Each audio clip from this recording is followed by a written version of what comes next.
Halo sahabat UB TV, kembali lagi di program Berita News Point. Program berita seputar Universitas Brawijaya, Malang Raya, dan informasi menarik di sekitar kita.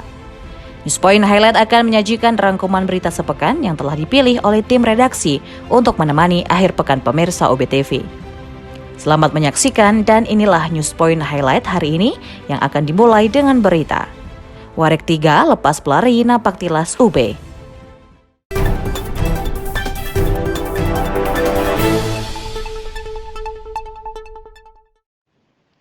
Lari napak tilas Raden Wijaya tahun 2024 kembali digelar hari ini. Sebanyak 25 pelari dilepas langsung oleh Wakil Rektor 3 dan 4 Universitas Brawijaya.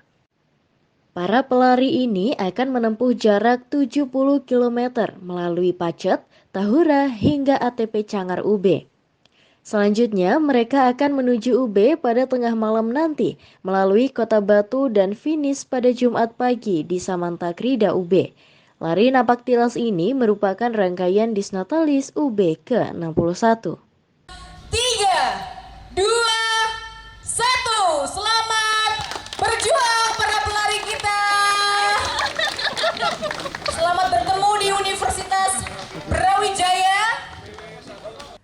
Lari napak tilas Brawijaya memasuki tahun kedua. Agenda tahunan dalam kegiatan Disnatalis UB ini akan berlangsung pada tanggal 4 Januari hingga 5 Januari. Rute tahun ini akan diawali dari situs Raden Wijaya di Mojokerto, melewati Cangar hingga ke UB. Salah satu tim pelari Endah menjelaskan perubahan rute ini untuk mendekatkan makna lari napak tilas karena melewati berbagai situs yang berkaitan dengan Raja Brawijaya. Jadi memang untuk konsep napak tilas kita yang kedua ini berbeda, dalam artian nggak berbeda jauh banget ya, karena yang kita rubah hanyalah masalah rute sama seremonial yang agak dikurangin. Jadi kita lebih fokus pada kegiatan larinya sehingga seremonial yang menyertai itu sedikit dikurangin. Untuk rute tahun ini kita ambil lewat Cangar. Yang pertama adalah karena justru benar-benar nuansa napak tilasnya itu kerasa karena di sana kita akan banyak melewati situs-situs, kemudian kita juga melewati hutan. Di sana kita nanti lewat Tahura, Taman Hutan Raya, kayak gitu. Sementara kalau kita bandingkan tahun kemarin, kita lebih banyak lewat jalan raya. Jalan raya kebetulan dapat saran dari Pak Rektor bahwa kalau lewat jalan raya kurang safe lah dan kurang sehat. Kita lari tujuannya buat sehat, justru kita banyak menghisap ini polusi kayak gitu. Makanya kita rubah jalurnya lewat. Dalam lari tersebut akan menempuh jarak 70 km dengan jumlah pelari sebanyak 25 dari internal Universitas Brawijaya dan berbagai komunitas lari yang profesional. Nantinya mereka akan finish tanggal 5 Januari pada saat sidang terbuka Majelis Wali Amanah di UB.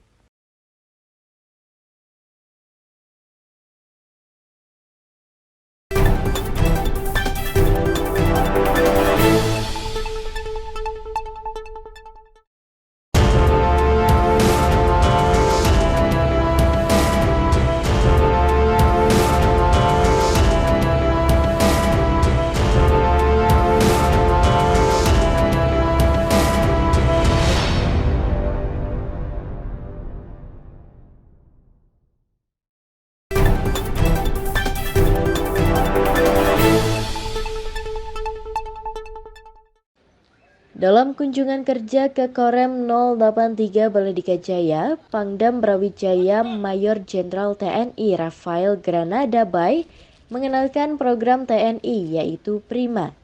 Program ini memiliki arti profesional, responsif, integratif, modern, dan adaptif. Seluruh prajurit TNI diharapkan dapat mengetahui dan mampu mewujudkan Prima. Pada hari ini kegiatan saya ini kunjungan perdana, kunjungan pertama saya ke jajaran satuan bawah saya Korem di Malang, yaitu Korem 083 Malang.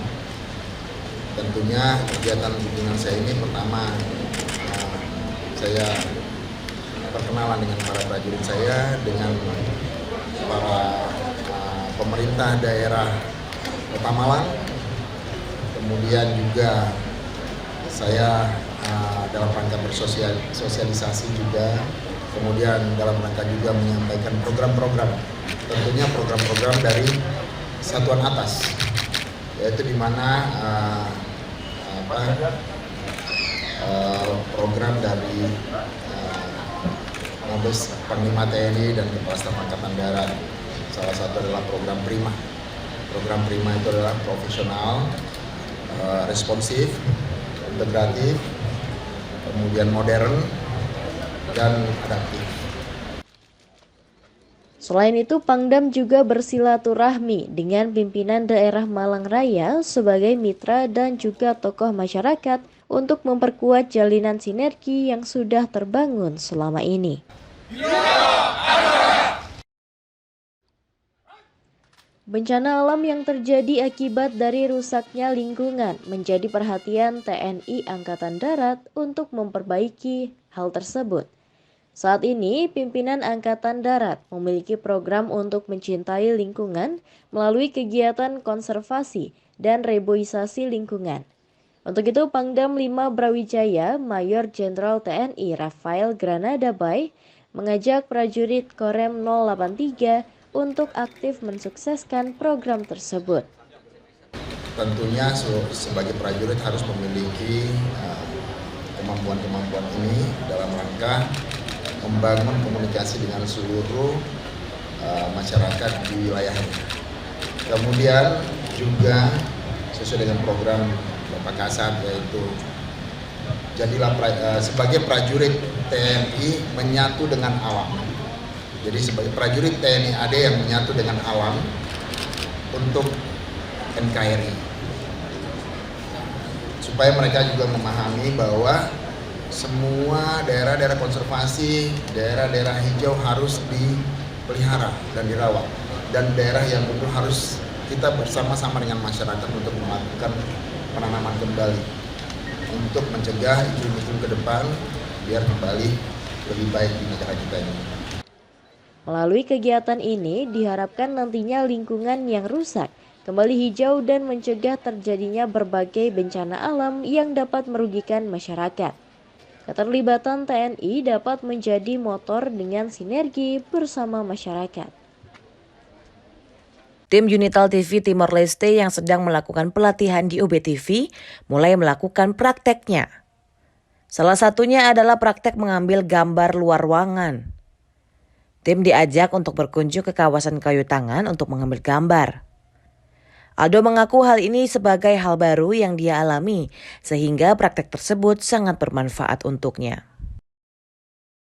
Di pengambilan gambar atau pelatihan untuk mengambil gambar di Baji, saya melatih tentang untuk shoot yang belum kita ketahui, semacam zoom out atau zoom in. Itu yang beda, itu nama sama tapi gaya gerakannya itu yang unik aja. Kalau zoom in itu yang kita tahu itu cuma kita pegang terus kita itu putar kamera aja dia udah masuk, tapi yang bedanya itu zoom in itu kita di situ langsung kita kameranya kita bawa juga dan kita gerakan juga, itu yang baru buat kita. Terus momennya juga unik di situ adalah view-nya aja. View-nya yang kenapa harus kita menambahkan objek seperti bunga-bunga di situ, kan kita harus ambil juga supaya gambar itu dilihat dari segi di penampilan itu bagus. Itu yang buat saya kan juga tanya sama abang itu yang praktekin saya bilang kenapa harus itu bang, dia bilang ini supaya gambarnya itu bagus. Saya bilang oh itu. Dalam pengambilan gambar tersebut, tim UBTV memberikan contoh dan kemudian diikuti oleh tim dari Unital TV.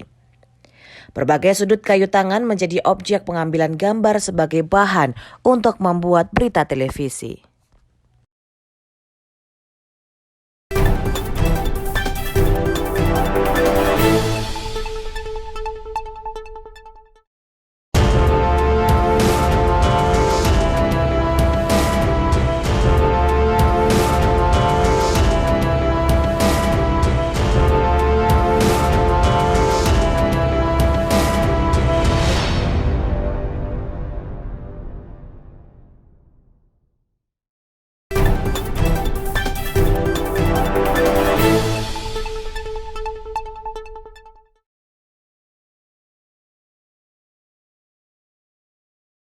Industri perhotelan yang sempat turun semasa COVID-19 kini bernafas lega.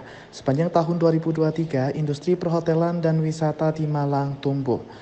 Memasuki tahun 2024, pelaku industri perhotelan optimis bahwa sektor ini dan wisata akan terus tumbuh dengan kolaborasi dengan berbagai pihak. Ketua PHRI Kota Malang, Agus Basuki menjelaskan, kondusifnya Malang Raya menjadi kunci dari tumbuhnya industri ini. Di Kota Malang khususnya Pak, kami optimis Pak. 2024 ini juga akan lebih baik. Asalkan kalau pariwisata itu kan khususnya perhotelan itu tergantung dengan kondusifnya satu kota.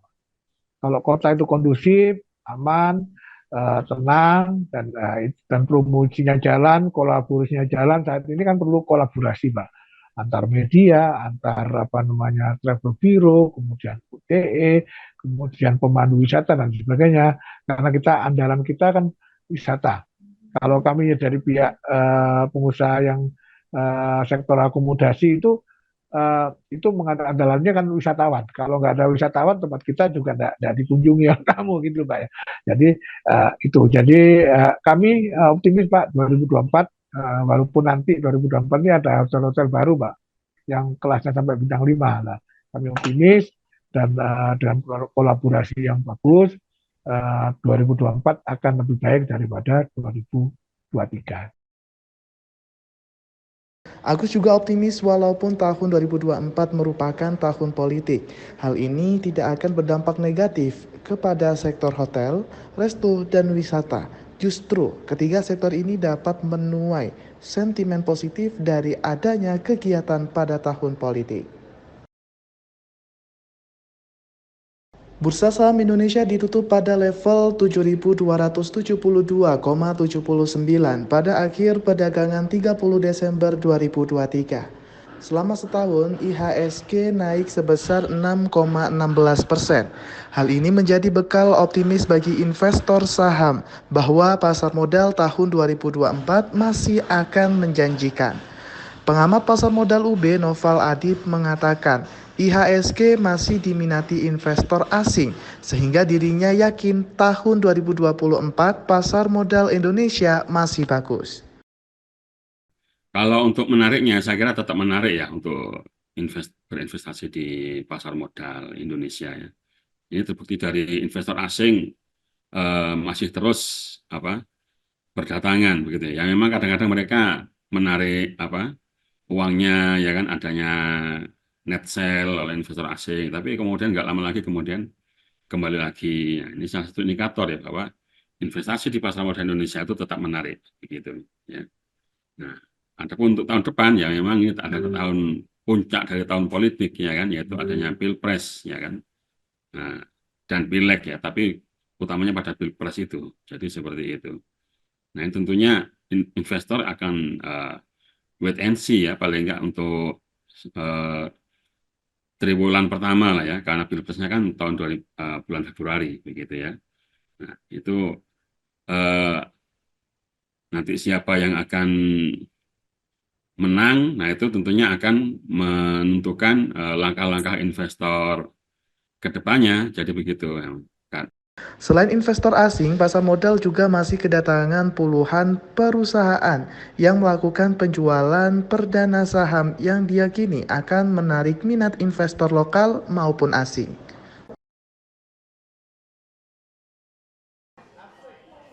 Pembelanjaan konsumen di Amerika Serikat tetap kuat di tengah tingginya laju inflasi, terlihat dari data penjualan jelang Natal dan pergantian tahun. If you're looking to put a present under the tree for your kids or celebrate for the holidays, you want to see, are you able to do that? The Federal Reserve wants to see, are they able to do that? And companies, as they're forecasting into 2024, retail sales are very important for them because they're going through their budgeting process right now, and they need to get a better sense of, has the consumer started to pull back on spending? What are the categories that they have, if they have at all? Laju inflasi yang di AS sempat memuncak pada Juni 2022, akhirnya mereda selama 2023, seiring 11 kali kenaikan suku bunga acuan oleh Bank Sentral AS atau Federal Reserve.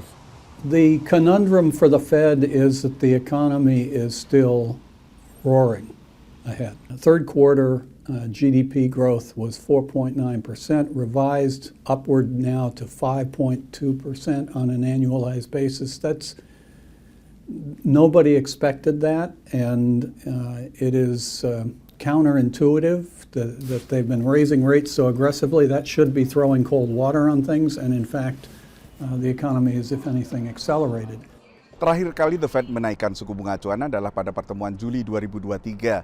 Lalu dalam pertemuan terakhir untuk 2023 pada Desember, The Fed juga mengisyaratkan siap untuk mulai menurunkan suku bunga acuan pada 2024 sebanyak 3 kali. Sebagian analis menilai ini bisa dimulai pada awal tahun sekitar Maret atau Mei. Well, some borrowing costs for consumers and businesses have already started dropping just in the expectation that policymakers at central banks will cut their interest rates in 2024.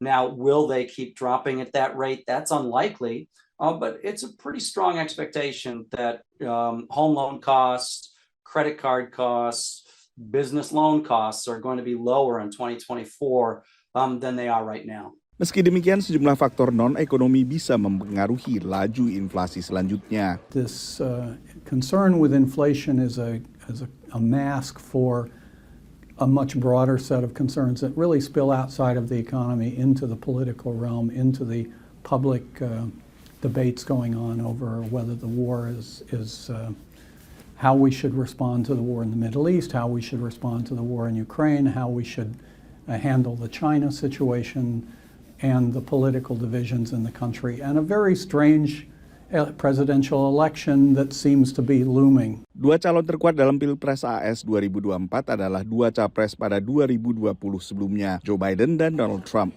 meski posisi ditukar dengan Biden sebagai petahana.